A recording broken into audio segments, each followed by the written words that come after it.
হয়তো দেখলাম যে 10খানা সিটে মাছ পেয়েছে, বাকি লোক মাছ পাই না, তার জন্য অতগুলো লোক মিলে যেটা সিদ্ধান্ত নেবে সেই সিদ্ধান্তটাই আমি সিদ্ধান্ত করবো। আচ্ছা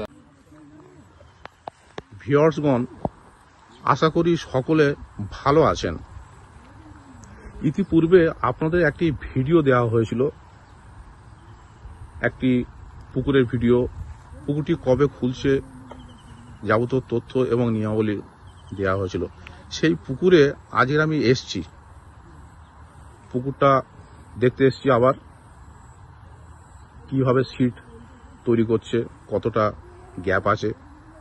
ভিউয়ার্সগণ, আবার তথ্যগুলো ভালোভাবে দেওয়া হবে।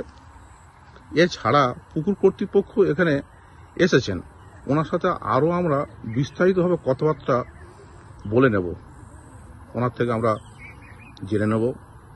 আপনারা সম্পূর্ণ ভিডিওটি দেখতে থাকুন।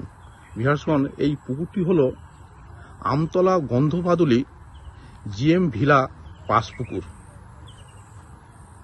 আসুন আমরা পুকুর কর্তৃপক্ষের সঙ্গে কথাবার্তা বলে জেনে নিই বিস্তারিত তথ্য। দেখতে থাকুন সম্পূর্ণ ভিডিওটি। আচ্ছা দাদা, আমরা আজকে এসছি পুকুর পাড়ে এসছি, আমরা আগে ভিডিও দিয়েছি, তার সত্ত্বেও আপনার সঙ্গে কথা বলে আমরা সরাসরি সবকিছু তথ্য জেনে নেব। পুকুরটার নামটা আগে বলুন।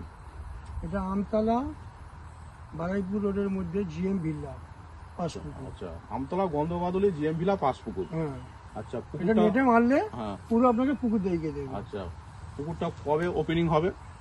এটা আগস্টের 3 তারিখ, মানে 3/8/25 রবিবার পড়ছে। রবিবার। আচ্ছা, পাস মূল্য কত করেছেন? 3,500 একদিন। একদিন। আচ্ছা, ছিপ বলুন, কটা করে ছিপ? 3 পিস। 3টে করে ছিপ। আর টোপ? টোপের বিজিনেসের নাই, তাহলে কালো টোপ, কেমিক্যাল। আর শিকারীদের কাছে একটা রিকোয়েস্ট থাকে, প্লাস্টিক যেন কেউ পুকুরের মধ্যে ফেলে, কারণ এটা অনেক শিকারীদের পরবর্তীকালে অসুবিধা হয়। অসুবিধা হয়, মানে 3টে করে ছিপ এবং টোপের কোনো বিজিনেসের নেই, তবে কালো টোপ এবং কোনো প্রকার কেমিক্যাল ব্যবহার করা যাবে না। আর ভাষা তল ভাষা এগুলো ফেলা যাবে না।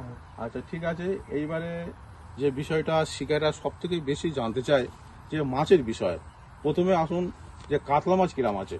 কাতলা মাছ আপনার মোটামুটি 500 গ্রাম থেকে নিয়ে আপ টু 15 কেজি পর্যন্ত আছে। আচ্ছা, কিরাম সাইজটা আছে? ভালো আছে। আর আপনার 1 কিলো থেকে নিয়ে মোটামুটি 3 কিলো 3.5 কিলো অ্যাভেলেবেল আছে এর মধ্যে। আচ্ছা, 1 কেজি থেকে নিয়ে হ্যাঁ 3 কেজি 3.5 কেজি অ্যাভেলেবেল পাবেন। ওই মাছটা বেশি আছে। আচ্ছা, সবথেকে বেশি ওই মাছটাই আছে। আচ্ছা, 4-5 কাতলা কিরাম আছে? 4 থেকে আপনার নিয়ে 7 পর্যন্ত, ওটা যতই কম করে 30 থেকে 35 পিস ওয়েটে দেওয়া আছে। আচ্ছা, এছাড়া বড় কাতলাও আছে? বড় কাতলা আছে, সিলভার কাপ আছে। আচ্ছা, আপনার মাছটাঙ্গা যেহেতু হয়তো 5-6 পিস আছে, কিন্তু সেও বড়। রুই মাছ কিরাম আছে? রুই মাছ আপনার মোটামুটি 500 থেকে নিয়ে 4 কেজি পর্যন্ত আছে। 4 কেজিটা একটু কম পাবেন, 500 থেকে নিয়ে 1 কিলো 1.5 কিলো পর্যন্ত অ্যাভেলেবেল পাবেন। আচ্ছা ঠিক আছে, চাপ কম, সবথেকে বেশি কিন্তু কাতলা মাছ। আচ্ছা, কাতলা মাছ চাপটা বেশি, সবথেকে বেশি কাতলা মাছ আছে। এবার অন্যান্য মাছ টুকটাক আছে? অন্য মাছের গ্লাস কাপ আছে কিছু অল্প, তারপরে আপনাদের ওই যে সাইপন। আচ্ছা, সাইপন অল্প, এসব অল্প, মানে গুনতিতে পাওয়া যাবে। আচ্ছা ঠিক আছে। আচ্ছা, টোটাল তাহলে কটা সিট করেছেন এখানে? মানে টোটাল হয়েছে 14 দুগুণে 28টা সিট উভয় পারে আছে, 14-14-28টা। আচ্ছা, এখানে যেটা শিকারীরা বেশি জানতে চায়, দুটো সিটের মধ্যে গ্যাপ, এই গ্যাপ কিরকম আছে? দুটো সিটের মাঝখানে গ্যাপ কিরকম আছে? দুটো সিটের মধ্যে আপনি যদি এখানে সিটের একটা সিট আমি দিচ্ছি 6 ফুট, কিন্তু আপনি সামনে পাচ্ছেন 16 ফুট, আর এপার থেকে 3, মানে এখান থেকে 6 ফুট, এপারে 3 ফুট, এপারে 3 ফুট আপনি আবার এক্সট্রা পাচ্ছেন। আচ্ছা ঠিক আছে, তার মানে দুটো সিটের মাঝে তাহলে গ্যাপ কত? 16 ফুট গ্যাপ পাচ্ছেন, মানে সামনে যতটুকু পাবেন ততটুকু এখনো আপনি পাবেন।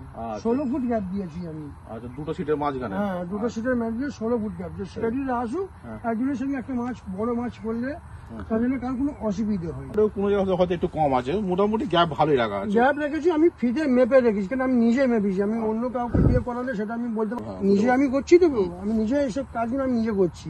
আচ্ছা ঠিক আছে, ফিতে মেপে একটা শীতের ফিতে মেপে খুঁটো মেরে কাজ করছি আমি। আচ্ছা ঠিক আছে, এবারে এই দেখো যে মাছ ধরতে আসবে শিকারীরা, ইন কেস যদি মাছ না হয়, সে বিষয়ে কি বক্তব্য আপনার? সে বিষয়ে বেলা 10টা পর্যন্ত সমস্ত শিকারীদের সিদ্ধান্ত হবে। এবারে ভাবুন, হয়তো 28খানা সিট হয়েছে, 28খানা সিটের মধ্যে হয়তো 10খানা সিট মাছ পেলো না, হুম, হুম, হতেই পারে এটা, হুম, কিন্তু তার জন্য তো কোনো সিদ্ধান্ত নিতে পারবো না।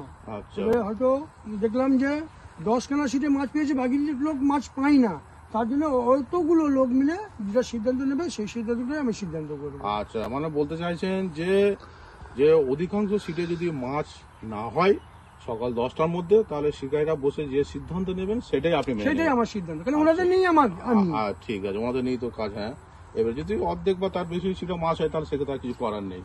তাহলে আপনারা শুনে নিলেন। আর যেহেতু দেখছি পুকুরের প্রাকৃতিক পরিবেশ খুব সুন্দর, চারদিকে গাছপালা আছে, এগুলো সব বাগান পরিষ্কার আছে, করে দিয়েছি, পরিষ্কার যার পরিচ্ছন্ন জন্য শিকারীদের কোনো অসুবিধা হয় পরিষ্কার যাতায়াত করতে, পরিচ্ছন্ন বসতে। করা হয়েছে। তারপরে এগুলো সব বীজ মেরে রেখেছি আমি, পোকামাকড় এসে ওনার জন্য কোনো লোকের মানে কোনো অসুবিধা না হয় অসুবিধা না সেটা যেন করেছেন। হয়। আর মোটামুটি যেটা জানতে চাইছে, পুকুরটা 3 বছর বন্ধ ছিল, হ্যাঁ 3 বছর পুকুর বন্ধ ছিল, তারপরে 3 বছরের মাঝে- বেশি হবে। হ্যাঁ, আচ্ছা, আচ্ছা। তাহলে এবার শিকারীদের উদ্দেশ্যে যদি কিছু বলতে চান, আপনারা আসুন, আপনার অসুবিধা হ্যাঁ, প্রত্যেকটা শিকারীদের আমন্ত্রণ জানাচ্ছি, আপনারা একবার আসুন, এসে এই পুকুরে আগেও খুব নাম ছিল, আশা করি এখন তার থেকে বেশি নাম হবে, কারণ এই পুকুরে আমি কমসে কম 2000 কেজি বেশি মাছ দিয়ে রেখেছি। এই পুকুরে আচ্ছা, 2000 কেজি উপরে মাছ আছে। মাছ আমি দিয়ে রেখেছি, আচ্ছা, রানারিও যদি আছে যে একদম শীত পেতে জানে না, আমি চাই সেও যেন 10 কিলো মাছ কিন্তু ধরে নিয়ে যেতে পারে, আচ্ছা, মোটামুটি শিকারীরা খুশি হলে আপনি খুশি। আমি খুশি। আচ্ছা, ঠিক আছে। শিকারীদের নিয়ে আমার পুকুর। আচ্ছা, ঠিক আছে, আপনারা পুর কর্তৃপক্ষের বক্তব্য শুনে নিলেন। এছাড়াও নাম্বার দেওয়া থাকবে, যদি আরো কিছু জানার থাকে, বক্তব্য জানা থাকে, আপনারা জেনে নেবেন। উনি চাইছেন আপনারা আসুন, মাছ ধরুন এবং আনন্দ করে বাড়ি যান। ধন্যবাদ।